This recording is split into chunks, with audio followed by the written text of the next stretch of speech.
안녕하세요. 상속 전문 김도민 변호사입니다. 오늘은 사실혼과 상속의 관계에 대해 설명을 드리려고 하는데요. 사실혼이랑 당사자 사이에 주관적으로 혼인의 의사가 있고 객관적으로도 사회관념상 가족 질서적인 면에서 부부 공동생활을 인정할 만한 혼인생활의 실체가 있는 경우를 말하는데요.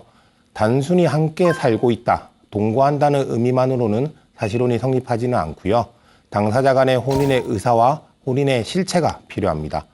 일반적으로 실무에서 사실혼으로 볼 수 있는 경우는 결혼식을 하였으나 어떠한 이유로 혼인신고를 하지 않고 함께 살고 있는 경우, 재혼 가정에 있어서 자녀와의 관계 등으로 인하여 혼인신고를 하지 않고 한 가정을 꾸리는 경우, 그리고 법률상 혼인을 유지하다 이혼을 하였으나 지속적으로 혼인관계와 유사한 형태를 유지하고 있는 가정 등을 볼 수 있습니다.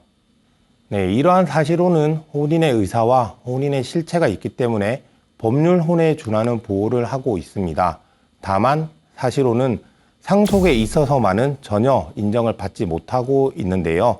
사람의 사망으로 개시되는 상속에 있어 우리 민법은 상속 순위에 대하여 1순위 상속인으로 피상속인의 직계 비속, 2순위 상속인으로 피상속인의 직계 존속, 3순위 상속인으로 피상속인의 형제 자매, 4순위 상속인으로 사촌 이내의 반계 혈족을 규정하고 있으며, 배우자의 경우 직계 비속이 있는 경우에는 직계 비속과 함께, 직계 비속이 없는 경우에는 직계 존속과 함께, 그리고 직계 존속 및 비속이 없는 경우에는 배우자가 단독 상속인이 됩니다. 다만 민법에서 상속인에 포함시키는 배우자는 법률상 배우자로서 법적으로 혼인신고를 한 배우자만 포함이 되는데요. 혼인신고를 하지 않은 배우자, 즉 사실혼 배우자는 상속인에 포함이 되지 않는 것입니다. 이는 우리 민법이 법률혼주의를 채택하고 있기 때문인데요. 상속인을 법률상 배우자로 한정함으로써 상속인에 해당하는지 여부를 객관적인 기준에 의하여 파악할 수 있도록 하여 상속을 둘러싼 분쟁을 방지하고 상속으로 인한 법률관계를 조속히 확정시키며 거래의 안전을 도모하기 위해서입니다. 즉 혼인신고를 하지 않은 사실혼의 경우 제3자의 입장에서 상속인인지 여부를 파악하기가 쉽지가 않고, 혹 사실혼인지 여부를 확인하기 위해서는 사실혼 관계에 있던 배우자가 피상속인 사망 이후에 사실혼 관계 존부 확인의소를 제기하여 법원으로부터 사실혼 관계에 있었음을 인정받아야만 하기 때문에 조속히 상속 문제를 해결할 수 없기 때문입니다. 하지만 이에 대하여 사실혼 배우자의 상속에 대한 권리를 전면적으로 부정하는 것은 생전에 사실혼 관계가 해소된 경우 재산분할 청구권을 인정하는 것과 비교하여 간과할 수 없는 불균형이 발생하고 사실혼 배우자의 재산권이나 복리를 침해하는 결과가 초래될 소지 또한 충분하며, 유족의 사후 부양과 상속 재산에 대한 기여의 청산이라는 상속 제도의 존재 의의에 비추어 볼 때 사실혼 배우자와 법률혼 배우자 사이에 본질적인 차이가 없으므로 사실혼 배우자에 대해서는 일정한 경우 상속에 관한 권리를 인정해야 한다는 반대 의견도 있습니다.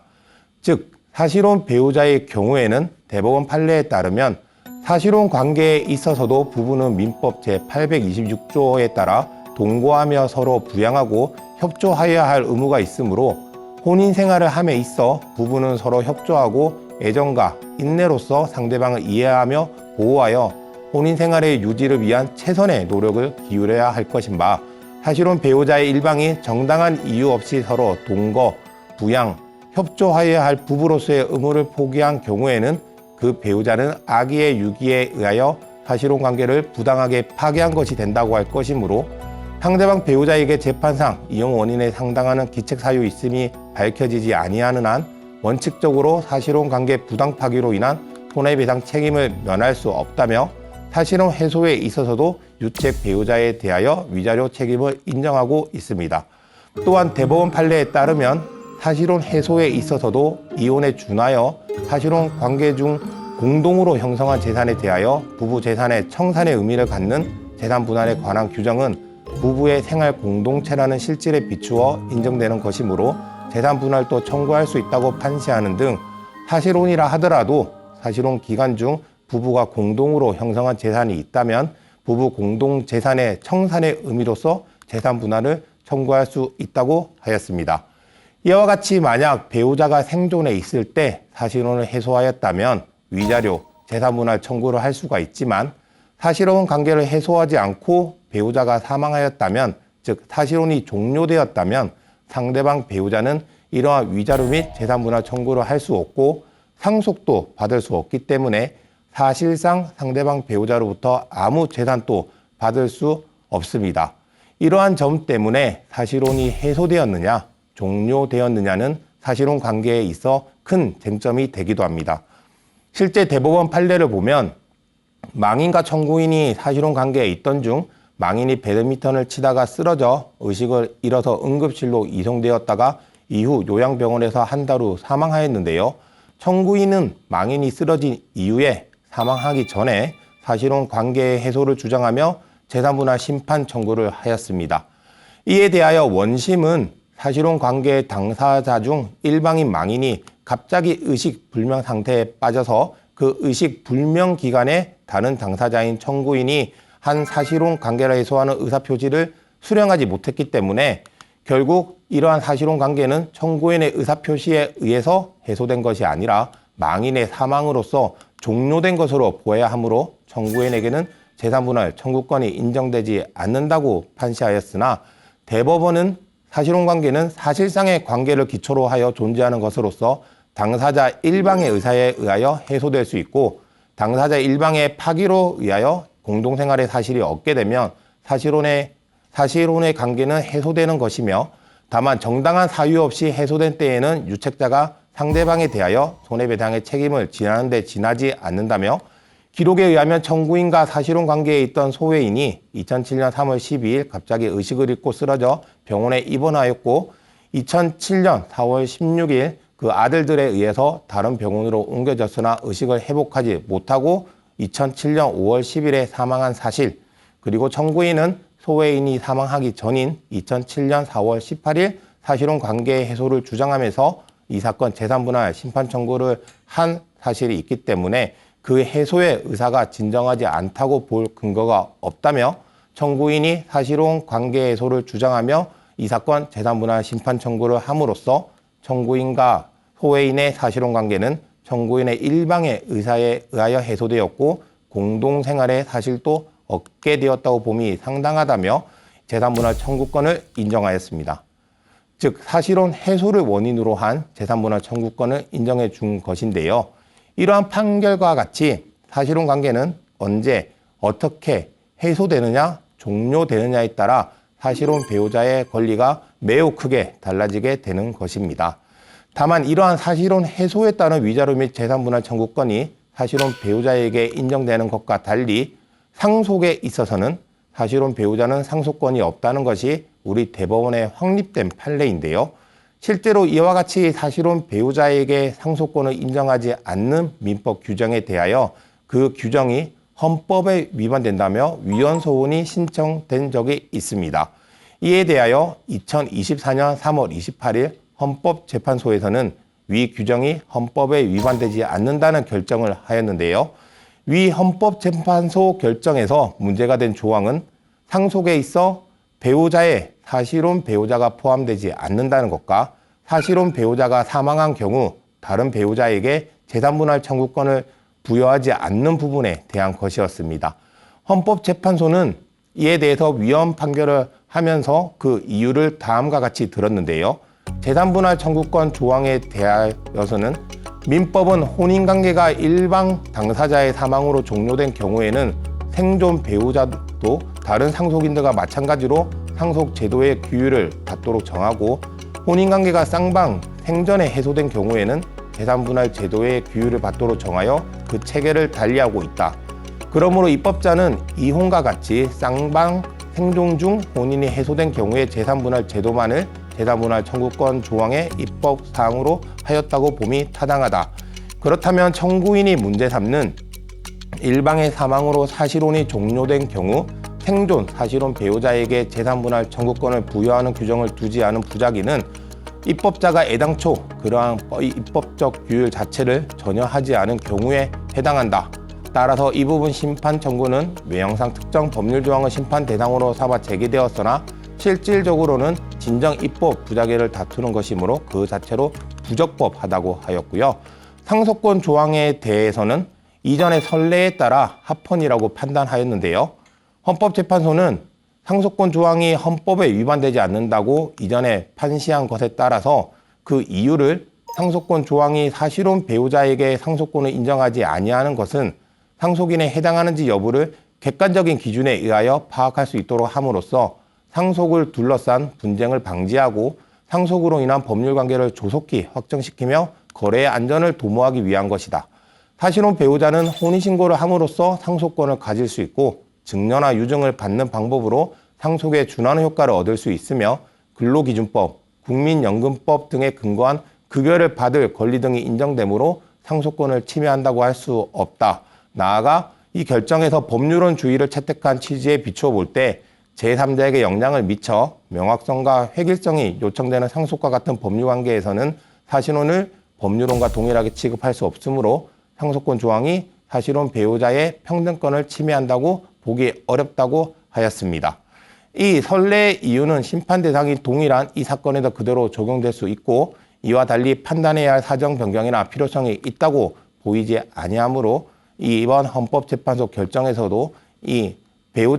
사실혼 배우자를 상속의 배우자에 포함시키지 않는 것은 이 헌법에 위반되지 않는다고 판단하였습니다. 이에 대해서는 반대 의견도 있었는데요. 재산분할 청구권 조항은 실질적인 부부 공동재산의 청산, 분배를 본질로 하는 재산분할 제도의 내용을 구체화한 규정으로 위 조항의 입법사항은 혼인의 해소에 따른 재산분할 청구권의 발생과 그 내용에 관한 것으로 봄이 타당하다. 그런데 혼인관계의 해소 사유에는 이혼, 사실혼 파기와 같은 생전 해소 사유 외에 사망도 있으므로 위 조항이 혼인의 해소에 따른 재산분할 청구권을 규정하면서 일방의 사망으로 사실혼이 해소된 경우를 배제한 것은 부진정 입법 부작위에 해당한다며 이 부분 심판 청구가 적법하다는 것이었습니다. 또한 재산권 침해 여부에 대해서도 입법 형성권의 한계를 일탈하여 생존 사실혼 배우자의 재산권을 침해하여 위헌이라고 하였는데요. 재산분할 제도의 본질은 실질적인 부부 공동재산의 청산 분배에 있고 일방의 사망으로 혼인이 해소된 경우에도 이러한 청산 분배가 필요하나 생존 사실혼 배우자는 상속이나 재산분할 어느 곳으로도 실질적인 부부 공동재산을 청산 분배받을 수 없다. 사실혼 해소 시에 실질적인 부부 공동재산의 청산 분배가 필요하다는 점은 법률혼 해소의 경우와 다를 바 없고 혼인이 생존 중에 해소되었는지 아니면 일방의 사망으로 해소되었는지에 따라 그러한 필요성이 달라지지도 않는다. 반면 생존 사실혼 배우자에게 재산분할 청구권을 인정하더라도 제3자와의 법률 관계에서 거래 안전 등이 문제될 여지는 크지 않고 이는 잠재되어 있던 지분권을 현실화하는 것에 지나지 않으므로 상속인 등의 권리를 침해하는 것이라 볼 수 없다. 사실혼 배우자의 법적 지위를 보호하기 위한 민법, 주택, 임대차 보호법 등에 따른 여러 제도들도 재산분할 청구권을 대체 보완하는 제도로는 뚜렷한 한계가 있다. 결국 현재의 법체계 및 재산분할 제도 하에서는 사실혼 부부가 협력하여 이룬 재산이 그 영상에 아무런 기여도 하지 않은 상속인에게 모두 기속되는 등 불합리한 상황이 발생하게 되므로 이는 재산분할 제도의 본질을 훼손하는 것이므로 사실혼 배우자의 재산권을 침해한다는 의견이었습니다. 또한 법정 의견에 대한 보충 의견도 있었는데요. 이는 생존 사실혼 배우자의 재산권 등을 보호할 수 있도록 상속 내지 재산분할 제도 관련 규정 등에 관한 입법 개선이 필요하다는 것으로서 사실혼은 부부로서의 생활 공동체라는 실질에 있어서는 법률혼 부부와 전혀 다를 바가 없고 그러나 현행 법제하에서는 사실혼이 일방의 사망으로 해소된 경우 상속권 및 재산분할 청구권을 비롯하여 부부 재산의 적절한 청산 내지 부양을 도모할 수 있는 방법이 충분히 마련되어 있지 않은 결과 생존 사실혼 배우자는 공동으로 형성한 재산에 대한 자신의 기여를 제대로 인정받을 수 없고 가사노동에 전념한 경우 등에는 배우자 사망 후 생계 유지가 어려워질 우려가 적지 않다. 이는 생존 사실혼 배우자에게 지나치게 가혹한 결기를 야기하기 때문에 이에 대해서는 학계에서도 생존 사실혼 배우자를 보호하기 위하여 상속권을 인정하자는 견해, 재산분할 청구권을 인정하자는 견해, 부양적 청구권을 신설하자는 견해 등 다양한 입법론이 제시되고 있고 외국의 여러 사례를 살피더라도 구체적 방법에는 차이가 있으나 적어도 일방의 사망이 생존한 타방에게 가혹한 결과가 되지 않도록 관련 제도를 규율하고 있음을 보았을 때 입법자는 생존 사실혼 배우자의 재산 청산 내지 부양에 대한 권리가 적절히 담보될 수 있도록 이에 관한 제도를 조속히 정비할 필요가 있다는 의견이었습니다. 한편 사실혼 배우자에게 상속권이 인정되지 않는다 하더라도 우리 법은 사실혼 배우자 역시 보호할 필요성이 있기 때문에 특별한 경우에는 사실혼 배우자를 보호하는 규정을 두고 있는데요. 이는 사실혼이 비록 법적인 혼인신고는 하지 않았지만 본인의 의사와 본인의 실체가 있기 때문입니다. 앞서 말씀드린 바와 같이 사실혼이 해소되는 경우, 즉 사실혼은 법률상 혼인처럼 협의 이혼이나 재판에 의한 이혼이 아닌 사실혼 배우자 일방의 의사표시, 쉽게 말해 사실혼 관계에 있던 배우자가 상대방에게 오늘부터 우리 헤어지자라고 말을 함으로써 사실혼을 해소할 수 있는데 이 경우 사실혼 관계 파탄에 책임이 있는 배우자에게 위자료를 청구할 수 있고 사실혼 관계 중 형성된 부부 공동재산이 있다면 이에 대하여 재산분할을 청구할 수도 있으며 임차인이 상속인 없이 사망한 경우에는 그 주택에서 가정 공동생활을 하던 사실혼 배우자가 임차인의 권리와 의무, 즉 그 건물에서 거주하거나 임대차 기간이 종료하며 보증금을 반환받을 수 있고 근로자가 사망한 경우 유족 보상을 받을 수 있으며 망인이 공무원이나 군인 등일 경우에는 유족연금을 받을 수 있고요. 국민연금 수급권자였던 경우에도 유족연금 등을 받을 수 있습니다. 예를 들어 산업재해보상보험법을 보면 유족의 범위에 사망한 사람의 사실혼 관계에 있던 배우자도 포함시키고 있으며 이러한 사실혼 배우자는 1순위로 유족연금을 받을 수 있는 것입니다. 다만 사실혼은 혼인신고를 하지 않아 법률적으로 혼인관계를 확인할 수 없기 때문에 본인이 사실혼 배우자라는 점을 별도의 절차를 거쳐 확인을 받아야 하는데요. 산재 유족연금을 신청하면서 고용보험공단에 소명 자료를 제출하여 사실혼을 확인할 수도 있지만 일반적으로는 검사를 상대로 사실혼 관계 존부 확인의소를 제기하여 사실혼 관계에 있었는지 여부를 판단받으며 이 경우 다른 상속인과 다툼이 일어나기도 합니다. 이러한 사실혼 관계가 있었는지 여부는 구체적인 사실관계로 인정받아야 하는데요. 가령 결혼식이나 약혼식을 하였다거나 양가가 상견례를 하였다거나 양가의 경조사에 참석하고 양가 부모님뿐 아니라 친척들에게도 인사를 하였다거나 함께 살면서 돈을 하나의 통장에 모으고 같이 소비하였다거나 둘 사이에 자녀가 있다거나 지인들이 부부로 인식하고 있다는 등의 사정이 있어야 하며 단순히 동거했다, 함께 살고 있었다는 사실만으로는 사실혼이라고 인정받을 수 없습니다.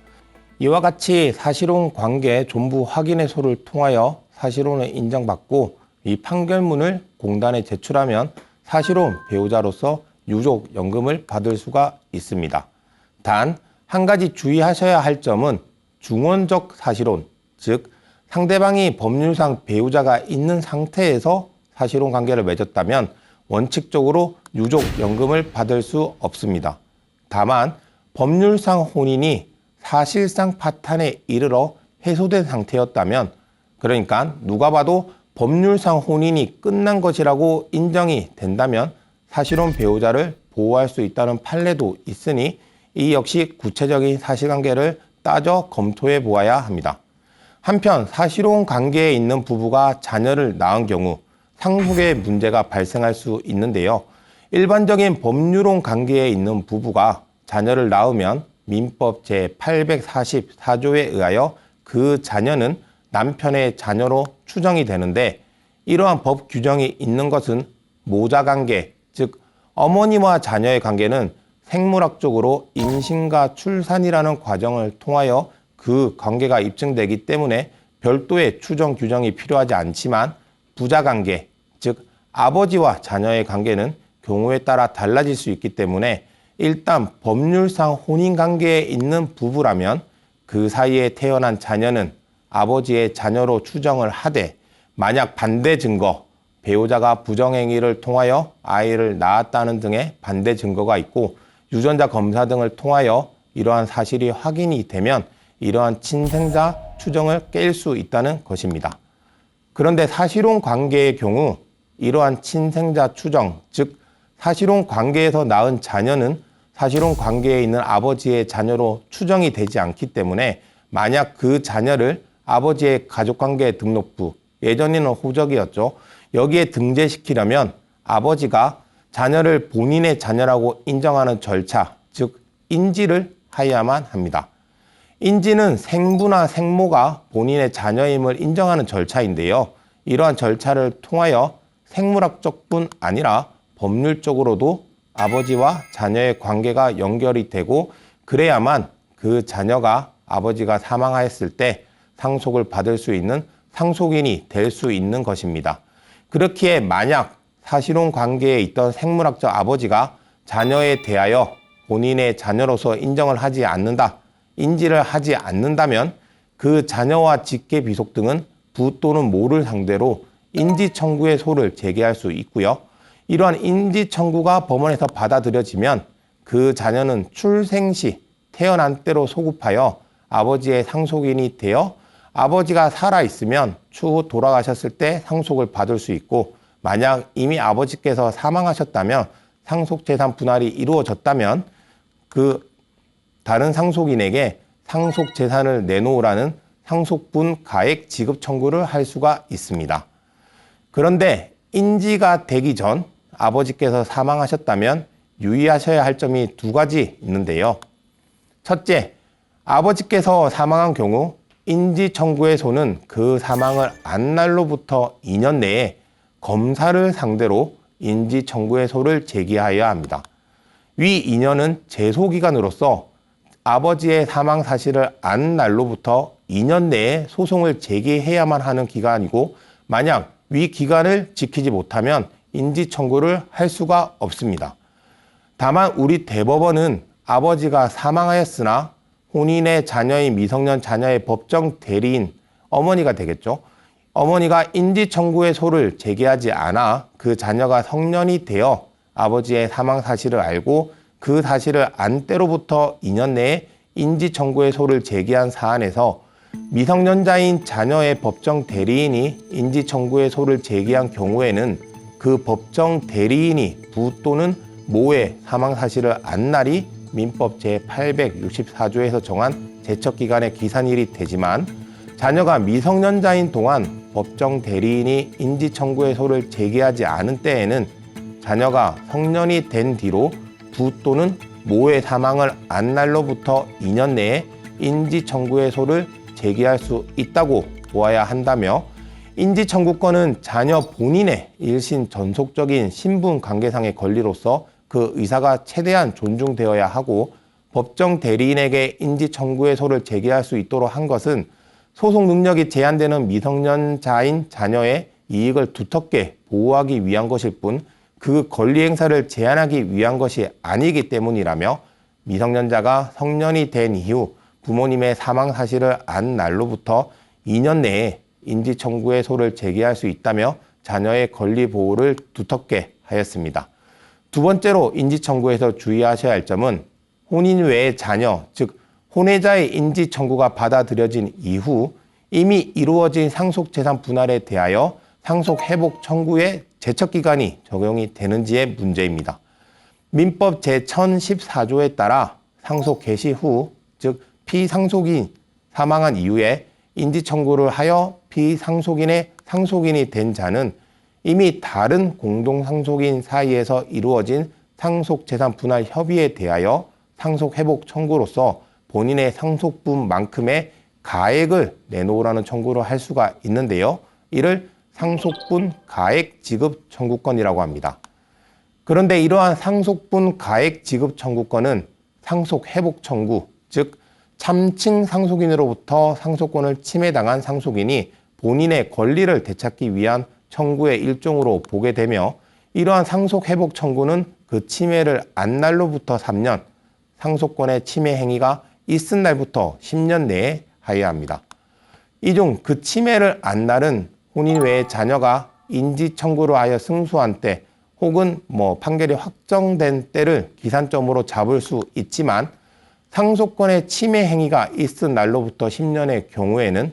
혼인 외에 자녀가 피상속인, 즉 생물학적 부의 존재를 모르고 있었거나 사망 사실을 전혀 모르고 있었다가 인지 청구를 하였는데, 피상속인이 사망하여 다른 공동 상속인 간 상속재산 분할이 이루어진 지 10년이 경과하였다면 혼인 외의 자녀는 본인의 권리를 전혀 회복할 수 없고 행사할 수 없게 되는 문제가 있었고, 이에 헌법소원이 제기되었습니다.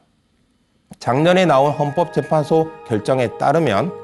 민법 제999조 2항은 인지 또는 재판의 확정으로 추가된 공동상속인의 상속분 가액 지급 청구권에 침해를 안 날부터 3년, 침해 행위가 있은 날부터 10년의 제척기간을 추가하고 있는 바, 이는 제3취득자의 거래 안정과는 아무런 관계가 없는 것이므로 결국 기존의 공동상속인과 추가된 공동상속인 사이의 권리 의무 관계를 조속히 안정시킨다는 기능만을 수행하게 된다. 여기서 침해를 안 날이라 함은 피인지자가 자신이 공동상속인이란 사실과 자신이 상속에서 제외된 사실을 안 때를 의미하므로, 인지 또는 재판의 확정으로 공동상속인이 된 때에는 그 인지 또는 재판이 확정된 날에 상속권이 침해되었음을 알았다고 할 것인 바, 그로부터 3년의 제척기간을 인정하는 것은 추가된 공동상속인의 권리구제를 실효성 있게 보장하는 것이므로 합리적인 이유가 있다. 그러나 심판대상 조항, 즉 상속권의 침해 행위가 있은 날로부터 10년이 지난 후에 인지 또는 재판의 확정이 이루어진 경우에도 추가된 공동상속인의 상속분 가액 지급 청구권을 원천적으로 행사할 수 없도록 하고 있는 바, 이는 가액 반환의 방식이라는 우회적, 절충적 형태를 통해서라도 피인지자의 상속권을 뒤늦게나마 보상하여 주겠다는 입법 취지에 반할 뿐만 아니라 피인지자의 권리 구제의 실효성을 완전히 박탈하는 결과를 초래한다. 물론 상속재산을 이미 받은 기존의 공동상속인의 입장에서는 상당한 기간이 경과한 후에 인지 또는 재판의 확정으로 공동상속인이 추가됨으로써 그 재산 중 일부에 상당하는 가액을 반환하게 되는 것은 당혹스러운 일일 수 있다. 그러나 기존의 공동상속인이 받았던 상속재산은 자신의 노력이나 대가 없이 법률의 규정에 의하여 취득한 재산이므로 추가된 공동상속인의 상속권을 회복의 기회 없이 희생시키면서까지 기존의 공동상속인의 상속권만을 더 보호해야 할 특별한 이유가 있다고 보기 어려운 점, 만약 기존의 공동상속인이 피상속인을 특별히 부양하거나 피상속인 재산의 유지, 증가에 특별히 기여하였다면 그 기여분은 상속재산에서 공제되므로 기여분 제도를 통해 기존의 공동상속인과 추가된 공동상속인 사이에 이해관계가 조정될 수 있는 점, 민법 제1014조는 제3취득자의 거래안전 보호를 위해 원물 반환 청구를 인정하지 않는 대신 가액 반환 청구라는 우회적, 절충적 형태로 추가된 공동상속인의 상속권을 뒤늦게나마 보장해 주겠다는 취지이므로 그 상속분 가액 지급 청구권의 행사 가능성 자체를 박탈하는 것은 민법 제1014조의 취지에도 부합하지 않는 점, 제척기간은 일단 권리가 발생하여 일정 기간 존속함을 전제로 하는 바, 상속권의 침해 행위가 있은 날부터 10년이 지난 후에 인지 또는 재판의 확정이 이루어진 경우에도 제척기간이 도과된다면 피인지자로서는 공동상속인이 아니었던 시점에 이미 10년의 제척기간이 도과되는 것으로서 민법 제1014조가 정한 상속분 가액 지급 청구권의 보장은 시원적으로 형해화될 수밖에 없는 점, 민법 제864조는 부 또는 모가 사망하여 검사를 상대로 인지 청구의 소를 제기하는 경우 그 사망을 안 날로부터 2년 이내에 제기하도록 정하고 있고, 제999조 제2항은 그 침해를 안 날부터 3년이 경과하면 상속 회복 청구권이 소멸하도록 정하고 있으므로 인지에 관한 재판의 확정 및 이를 바탕으로 한 상속분 가액 지급 청구권의 행사가 무한정 늦춰지지 않도록 제한되고 있는 점을 함께 고려할 필요가 있다. 사정이 이와 같다면 상속 개시 후 인지 또는 재판의 확정에 의하여 공동상속인이 된 자의 상속분 가액 지급 청구권의 경우에도 상속권의 침해 행위가 있은 날부터 10년의 제척기간을 정하고 있는 것은 제척기간을 통한 법적 안정성만을 지나치게 중시한 나머지 상속 개시 후 공동 상속인이 된 자에게 상속 회복에 관한 형식적인 권리나 이론적인 가능성만을 허용하는 것일 뿐 권리 구제의 실효성을 외면하는 것이므로 심판 대상 조항은 입법 형성의 한계를 일탈하여 청구인의 재산권 및 재판 청구권을 침해한다며 위 조항에 대하여 위헌 결정을 하였습니다. 즉 혼인 외의 자녀가 인지 청구를 하여 피상속인의 상속인이 되었다면 피상속인이 사망하고 상속 재산 분할이 이루어진 지 10년이 경과되었다 하더라도 그 혼인 외의 자녀가 본인의 상속분만큼의 가액을 청구할 수 있게 된 것입니다. 정리하며 원칙적으로 사실혼의 경우 사실혼 배우자가 생존해 있던 당시에 사실혼을 해소하면 위자료, 재산분할 청구를 할 수가 있지만 만약 함께 살고 있던 사실혼 배우자가 사망하여 사실혼이 종료하면 다른 사실혼 배우자가 상속권이 없기 때문에 만약 어떠한 사정으로 혼인신고를 하지 않고 사실혼 관계로 있는 경우에는 생전에 미리 상속 설계를 하여야 추후 배우자의 사망에 따른 상속에서 제외되는 불상사를 막을 수가 있습니다. 이러한 상속 설계 방법으로는 증여, 유증, 그리고 유언대용 신탁이 있는데요.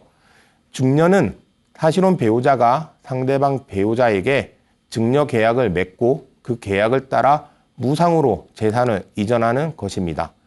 다만 법률상 배우자 간에는 증여 재산에 대하여 6억 원까지의 공제가 가능하지만 사실혼 배우자는 이러한 배우자 공제가 적용이 되지 않기 때문에 사실상 사실혼 관계에 있어서 증여의 방식으로 상속 설계를 하는 것은 세금적으로 매우 큰 부담이 되는 단점이 있습니다. 유증은 사실혼 배우자가 본인의 재산에 관하여 유언장을 작성하여 본인 사후에 그 재산을 상대방 배우자에게 이전하는 단독 행위로서 자필 증서 유언의 경우 유언자가 간편하게 이를 작성할 수 있고 추후 상속 공제를 받을 수 있다는 장점이 있지만 유언은 엄격한 요식성을 요구하기 때문에 만약 민법에서 정한 형식을 갖추지 못한 유언이라면 그 유언이 유언자의 진정한 의사에 기한 것이라 하더라도 무효가 되고 유언은 유언자가 사망한 이후에 효력이 발생하기 때문에 만약 유언자에게 다른 상속인이 있다면 유언의 효력 등과 관련하여 상속인과 그 사실혼 배우자가 법적인 분쟁이 발생할 가능성이 높아진다는 단점이 있습니다. 특히 실무적으로 자녀가 있는 상황에서 재혼을 하였지만 법률상 혼인신고를 하지 않은 사실혼 가정의 경우에는 피상속인이 사망하면 남은 사실혼 배우자와 피상속인의 자녀들 간에 상속 재산에 관하여 다툼이 발생하고 유언이 있는 경우에도 그 유언의 진정성, 유효성에 대해서 의문을 표시하며 그 효력을 인정하지 않아 법적인 다툼으로 번지는 경우가 많으니 이 점은 유의하시길 바랍니다. 네, 그리고 마지막으로 유언 대용 신탁이 있는데요. 유언 대용 신탁은 유언을 대신해서 사용하는 신탁이라고 보시면 됩니다. 2012년 신탁법이 개정되며 우리 제도에 도입이 되었는데요.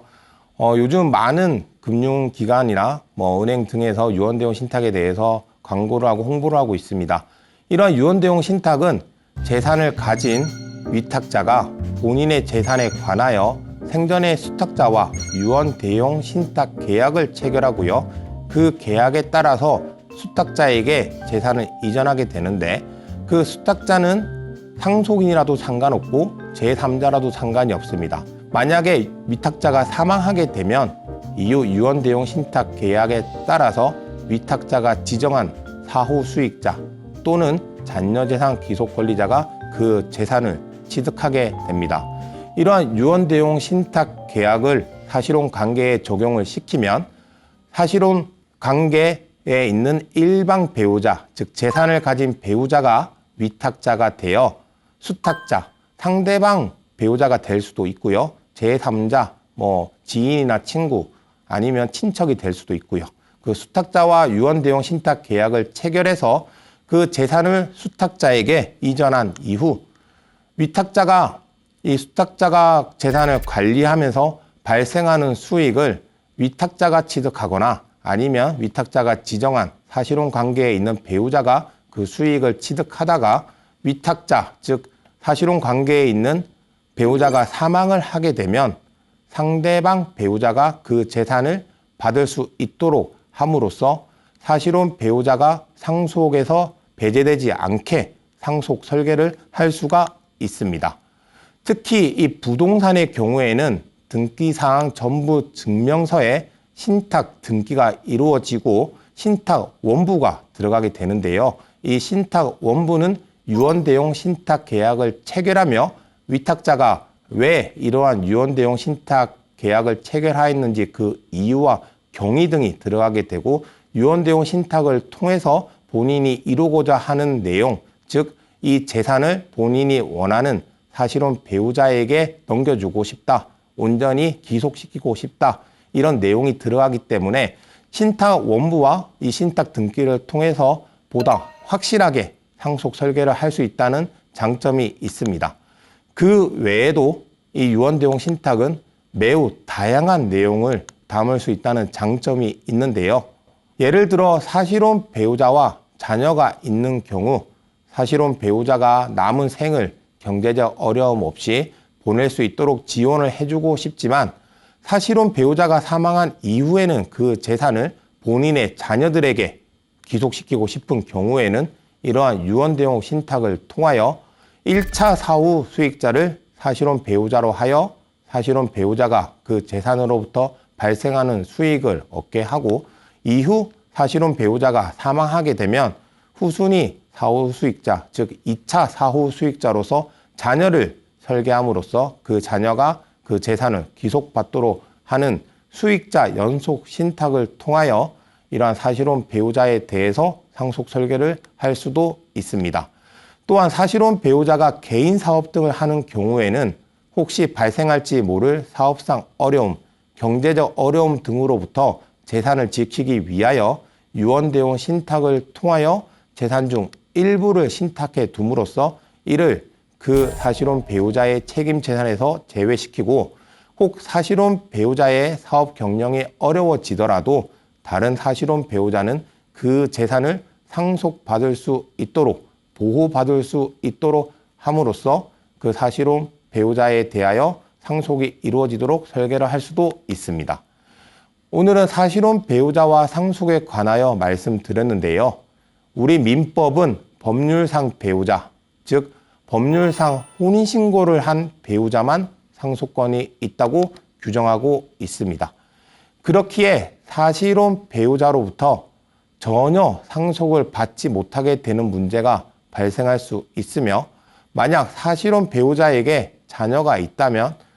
더욱 이러한 상속 분쟁이 발생할 가능성이 매우 높아집니다. 그러므로 만약 현재 사실혼 관계에 있다면 상대방 배우자에 대한 상속 문제를 해결하기 위하여 미리 유언대용 신탁 등을 통하여 상속 설계를 하시길 바라며 이를 통하여 부디 상속에서 억울한 일을 당하시지 않기를 권해드립니다. 감사합니다.